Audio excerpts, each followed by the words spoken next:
पुण्यामध्ये गेल्या 2 दिवसांपासून कमाल आणि किमान तापमानामध्ये किंचित घट नोंदवण्यात येते, तर पुढचे 5 दिवसांमध्ये हवामानात फारसा बदल होणार नसल्यानं तापमान स्थिर राहणार आहे। पुढचे 2 दिवसांमध्ये शहरात मेघगर्जना आणि विजांच्या कडकडाटासह पावसाची शक्यता आहे। छत्रपती संभाजीनगर शहरामध्ये कमाल तापमान 42.4 अंश सेल्सिअस पर्यंत पोहोचले। 3 दिवसांनंतर तापमानानं 42 अंश सेल्सिअसचा टप्पा ओलांडलाय। त्याचबरोबर किमान तापमान 28.9 अंश सेल्सिअस नोंदवले। येत्या 5 दिवसांमध्ये शहरातलं कमाल तापमान 40 ते 41 अंश आणि किमान तापमान 27 ते 28 अंशांदरम्यान राहील असा अंदाज आहे। मराठवाड्याची जीवनवाहिनी मानल्या जाणाऱ्या जायकवाडी धरणातील साठा उन्हामुळे झपाट्यानं घटत चाललाय। वाढतं तापमान, बाष्पीभवन आणि शेतीसह पिण्याच्या पाण्यासाठी सुरू असलेल्या उपशामुळे धरणाचा साठा आता 40% आलाय। उन्हाळी सुट्टीमध्ये कोकणात जाणाऱ्या प्रवाशांसाठी मध्य आणि कोकण रेल्वेनं 10 विशेष फेऱ्यांची घोषणा केली आहे। पनवेलहून सावंतवाडी रोडसाठी 8 आणि मडगावसाठी 2 फेऱ्यांचा यामध्ये समावेश आहे। त्यामुळे हजारो प्रवाशांना दिलासा मिळणार आहे। मुंबई बंगळुरू या बहुचर्चित वंदे भारत स्लीपरच्या मार्गांबाबत आता स्पष्टता आली आहे। ही रेल्वे पुणे सोलापूर मार्गावर धावणार असल्याचं जवळपास निश्चित झालंय। रेल्वे बोर्डातील वरिष्ठ अधिकाऱ्यांनी या संदर्भात माहिती दिली आहे। वांद्रे वरळी सागरी सेतू हा प्रकल्प मुंबईसाठी अत्यंत महत्त्वाचा पायाभूत आहे आणि उच्च न्यायालयानं या सेतूवरील टोल वसुलीसाठीच्या निविदा प्रक्रियेला स्थगिती देण्यास नुकताच नकार दिलाय। या टप्प्यावर त्यांचं कुठलंही नुकसान होणार नाही असं निरीक्षणही नोंदवलेलं आहे। मुंबई ठाणे मीरा भाईंदर परिसरामध्ये विस्तारत असलेल्या मेट्रोचं जाळं आता वसई विरारपर्यंत जाणार आहे आणि त्यानुसार MMRDAनं मीरा भाईंदर ते विरार मेट्रो कॉरिडॉरचा प्रस्ताव राज्य शासनाकडे मंजुरीसाठी पाठवलेला आहे। ठाणे आणि रायगड जिल्ह्यातल्या 2417 घरांसंदर्भात प्रत्येकाची विभागाचा महत्त्वपूर्ण निर्णय घेतलेला आहे आणि त्यानुसार गिरणी कामगारांना घरांचा ताबा देण्याची प्रक्रिया गतिमान करण्यासाठी शासनानं म्हाडाला 45 दिवसांमध्ये कारवाई पूर्ण करण्याचे निर्देश दिले। मुंबई विद्यापीठाच्या राष्ट्रीय नॅनो सायन्स आणि नॅनो टेक्नॉलॉजी केंद्रानं 2026-27 या शैक्षणिक वर्षासाठी प्रवेश प्रक्रिया सुरू केली आहे। यासाठी 26 मे पर्यंत अर्ज सादर करता येणार आहे। त्यामुळे विद्यार्थ्यांनी विद्यापीठाच्या प्रवेश प्रक्रियेनुसार अर्ज करावेत असं आवाहन करण्यात आलं आहे। ITIमध्ये जागांमध्ये गतवर्षीच्या तुलनेत तब्बल 7,004 जागांची वाढ झाली आहे। प्रवेशासाठी विद्यार्थ्यांना 1,57,000 जागा उपलब्ध झाल्यात। मात्र सरकारी संस्थांच्या तुलनेत खासगी संस्थांमध्ये ही वाढ अधिक आहे। 11वी प्रवेश प्रक्रियेला 10वीच्या निकालानंतर आता वेग आलाय। आजपासून 11वी प्रवेशाची 0 फेरी सुरू होणार आहे। यासाठीची गुणवत्ता यादी सकाळी 10:30 वाजता जाहीर केली जाईल। 0 फेरीमध्ये अल्पसंख्याक संस्थांच्या 50%, इन हाऊस कोट्याच्या 10% आणि मॅनेजमेंट कोट्याच्या 5% जागा भरल्या जाणार आहेत। मुंबई विद्यापीठाच्या BSc सत्र 6 अभ्यासक्रमाच्या 1501 विद्यार्थ्यांचे ABC ID अभावी निकाल राखीव ठेवण्यात आले। विद्यापीठानं वारंवार सूचना देऊन सुद्धा कॉलेजेसनं ABC ID जमा न केल्यानं विद्यापीठानं ही कारवाई केली आहे। छत्रपती संभाजीनगरमध्ये जिल्हा परिषदेच्या 2084 शाळांमधील भौतिक सुविधांसह मध्यान्ह भोजन योजनेच्या सुविधांचा तपासणीचा निर्णय घेतला। त्यानुसार आजपासून तपासणीला सुरुवात होतीये। हा उपक्रम 30 मे पर्यंत चालणार आहे।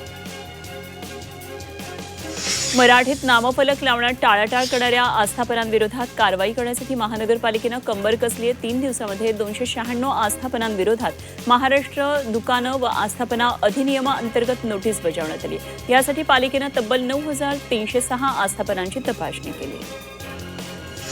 पुण्यामध्ये वाहतूक पोलिसांनी RMC मिक्सर वाहनांसाठी वाहतूक नियमांमध्ये काही बदल केले। शहरातल्या रस्त्यांवर आता जड वाहनांमुळे होणारी वाहतूक कोंडी आणि नागरिकांची गैरसोय टाळण्यासाठी बदल केलेत। बुधवार, शनिवार, रविवार आणि सार्वजनिक सुट्टीच्या दिवशी सकाळी गर्दीच्या वेळेमध्ये वाहतुकीच्या नियमात शिथिलता देण्यात आलेली आहे।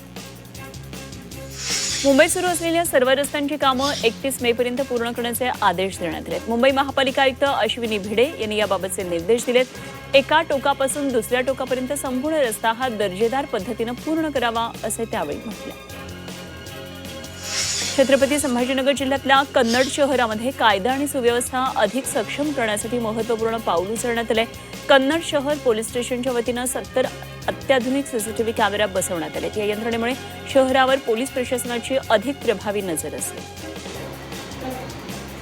पंतप्रधान नरेंद्र मोदींकडून जनतेला इंधन व इतर गोष्टींच्या बचतीचा सल्ला देण्यात आला आहे. मोदींचा हा संदेश थेट जनतेपर्यंत पोहोचवण्यासाठी सांगलीमध्ये जाहीर परिषद पार पडली. आमदार सदाभाऊ खोत, गोपीचंद पडळकर यांच्या माध्यमातून आत्मनिर्भर नागरिक कष्टकरी शेतकरी परिषदेचं आयोजन करण्यात आलं होतं.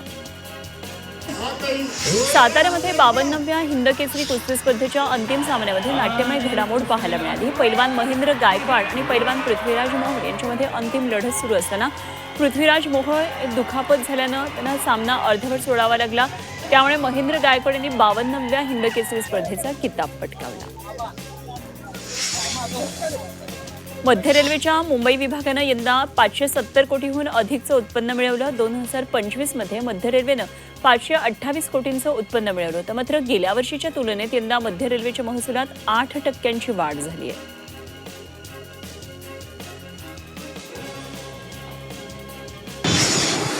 कल्याण डोंबिवलीमध्ये एकाच दिवसात 3 पॉक्सोचे गुन्हे दाखल झालेत. 3ही आरोपींना पोलिसांनी गजाआड केले. कल्याण रेल्वे स्थानकामध्ये अल्पवयीन मुलीवर लैंगिक अत्याचार झाल्याची घटना ताजी असताना डोंबिवलीमध्ये 2 अल्पवयीन मुलींवर लैंगिक अत्याचार झाल्याची घटना उघडकीस आली. या घटनेमुळे परिसरात खळबळ उडाली आहे.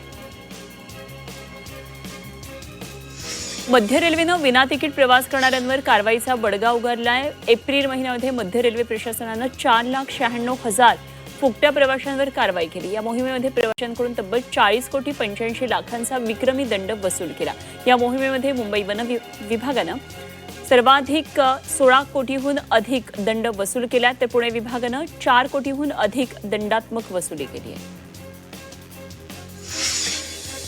दादर स्थानकामध्ये प्रवाशांची कोंडी होतीये. पश्चिम रेल्वेकडून प्लॅटफॉर्म क्रमांक 1, 2 आणि 3 वर सध्या कामं सुरू आहेत. अपुऱ्या जागेतून प्रवाशांची ये जा सुरू आहे. दादर स्थानकामध्ये प्रचंड कोंडी होते. गर्दीच्या वेळी तर रेटारेटी किंवा धक्काबुक्कीचेही प्रकार होत असल्यानं प्रवाशांना त्रास सहन करावा लागतो. यवतमाळच्या अरुणोदय सोसायटीमध्ये महावितरण आणि जीनस कंपनीमुळे अचानक 440 व्होल्टचा विद्युत प्रवाह घरामध्ये आला. त्यामुळे फ्रीज, कूलर, पाण्याचे मोठे पंप असे विद्युत उपकरण निकामी झाले. काहींना विजेचा झटकाही बसला.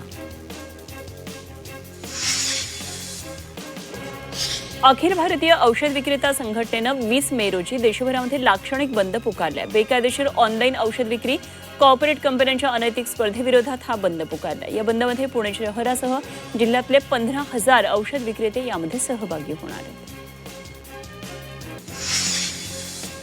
मुंबई नागपूर समृद्धी महामार्गावर नियमभंगामुळे होणारे अपघात रोखणं आता शक्य होणार आहे. यापुढे समृद्धी महामार्गावर पुढच्या महिन्यापासून बेशिस्त वाहन चालकांवर वचक बसणार आहे. या मार्गावर बसवण्यात आलेली इंटेलिजंट ट्रॅफिक मॅनेजमेंट सिस्टम पुढच्या महिन्यामध्ये कार्यान्वित होणार आहे. या सिस्टमद्वारे 16 प्रकारच्या नियमभंगांवर थेट दंडात्मक कारवाई होणार आहे.